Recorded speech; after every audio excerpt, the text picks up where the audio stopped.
Hi! Lunch po tayo. Ayan, meron pong niluto ang aking lola. Ayan, ang aking employer po. Roasted chicken with pasta. And nagluto din pa ako ng para sa sarili ko na lugaw with crab's meat. Yan, ang crab. As in, yummy. So, gumawa pa ako ng video ngayon kasi meron pong mga questions sa comment section na kailangan kong sagutin. At sana po makatulong sa mga gustong nagbabalak na pumunta dito sa Cyprus. So, maraming thank you po sa inyong pag-aksaya ng panahon para panoorin ang aking mga vlogs. At ngayon po ay unahin kong sasagutin si Maricel Vasquez. Thank you so much, Maricel, sa iyong panonood. At ang sabi niya, live out pala po kayo. Maricel, gusto ko lang i-clarify sa iyo na hindi po ako live out. Actually, maraming mga kababayan natin dito mga live out na which is provided naman ng mga employer kapag live out. Provided nila yung food, accommodation, transportation. Pero ako po, malaki po yung bahay na ito, tsaka si Lola lang po ang inaalaga. Hindi naman siya alagain, ano pa siya, healthy pa siya. So, mga aso lang talaga, tsaka linis ng bahay yung ginagawa ko. At ayun, malaki yung bahay, 3 floor. At nandito ako sa basement, tapos meron akong sarili kong toilet, meron akong sarili kong sala, sariling kitchen, sariling room. Yan. So, magandang buhay ko dito. At ang pangalawa niyang tanong ay ilang beses po kayo mag-day off? Maricel, dito po sa Cyprus, every week po. Once a week nagde-day off po kami. So, depende sa amo. Pero sa side ko po, every Sunday nagde-day off ako. Pero yung iba po, binibigyan sila ng weekdays. For example, Tuesday or Thursday, ganun yung mga day off nila. So, once a week, dapat merong isang day off. And, syempre, kapag mga public holidays, like for example, ngayong December, meron kaming day off na 3 consecutive days, 25, 26, and 27. Wow! So, 25 kasi diba Christmas yun, tapos 26 day off din namin, 27 kasi Sunday yun. So, Friday, Saturday, Sunday. Diba? And then, yun lang. So, every holiday po nila, halimbawa, Independence Day, day off din namin. Independence Day dito ng mga Cypriot, day off din namin yun. Basta, mga public holidays, day off din namin. At once a week, dapat mag-day off din kami. So, pag hindi kami nag-day off, babayaran kami ng 20 euro. Depende sa amo. Iba, mas malaki pa. 25 or something. So, ayun po, Maricel Vasquez. Sana nasagot ko yung katanungan mo. And next po ay natanong niya pa pala ni Maricel. Sabi niya, ilang years po kayo sa Cyprus? Dumating po ako ng Cyprus April 27, 2018. At meron po akong 2 employer. So, first employer ko po is German po sila at family of 4. So, 2 kids at yung mag-asawa. Naka 1 year and 2 months ako doon. So, ayun, okay naman po. Maganda po doon. Pero nag-resign po ako kasi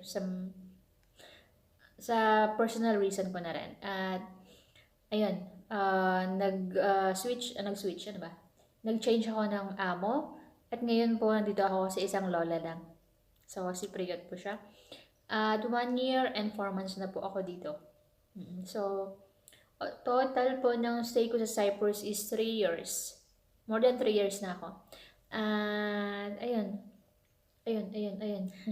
So, ang next question po ay from OFW ako. Sabi niya, hello po, I'm here now in Jeddah. At balak na rin pong pumunta dito sa Cyprus, mag-apply kapag natapos na daw yung pandemya. So, OFW ako, kung yun po yung plano mo, good luck po sa'yo at welcome po sa Cyprus. Yeah. And next po na question is from Jane Mary Cabales. So, ang sabi ni Jane, hi sis, ask ko lang bakit mas pinili mo mag-work sa Cyprus kung mas malaki ang sweldo sa Hong Kong?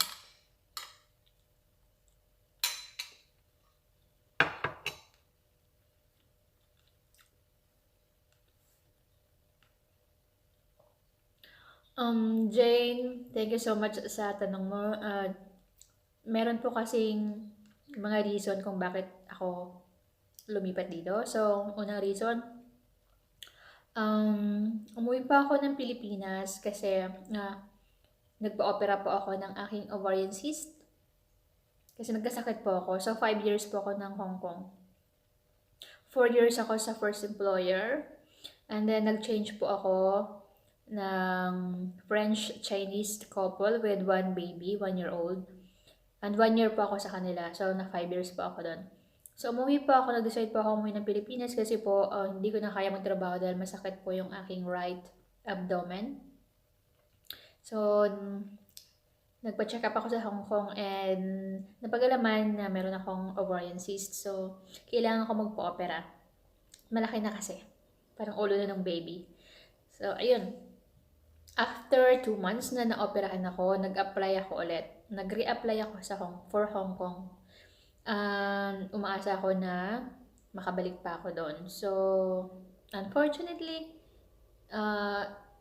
in-ignore po ng agency yung aking application at sabi nila hindi daw pwede dahil may opera ako at mahirap po daw magtrabaho sa ibang bansa kasi ganyan.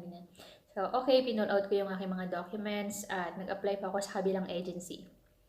So, pinalad po ako na makita yung agency na yon at pinag-compare ko yung Cyprus at Hong Kong. So, konti lang naman yung diferensya ng magagastos. 42,000 for Hong Kong, 43,000 for Cyprus. At sabi ko, maliit lang naman yung diferensya. So, bakit hindi ko subukan yung Cyprus? At maganda kasi Europe, tapos Euro yung sahod. Tapos, gusto ko lang maiba naman. Kaya, yun, pinalad ako after 2.5 months nakalipad na ako papunta dito sa Cyprus. So, 'di ba? So, kung ano talaga, kung swerte ka talaga, as in makakamit mo yung gusto mong makamit sa buhay mo. Pero kapag minalas ka naman, as in kahit anong gawin mo, hindi mo talaga makakamtan 'yun. So, ayun, 'di ba? Kahit na binaliwala, nireject ako dun sa kabilang agency, tapos dito sa kabilang agency, pinalad ako. Naging lucky ako doon. So, ayun, kaya nandito na ako ngayon. At good luck po sa mga gustong mag-apply papunta dito. Good luck po sa inyo. At maraming salamat po sa inyong pag-aaksaya ng panahon para manood po ng aking mga vlogs. Mary Sel Vasquez, OFW ako, and Jane Mary Cabales. Thank you so much po. Kung meron pa po kayong mga tanong, just comment down below po kapag may time ako sasagutin ko at kung alam ko po yung sagot. So, ayun po. Please subscribe po at see you po sa next video.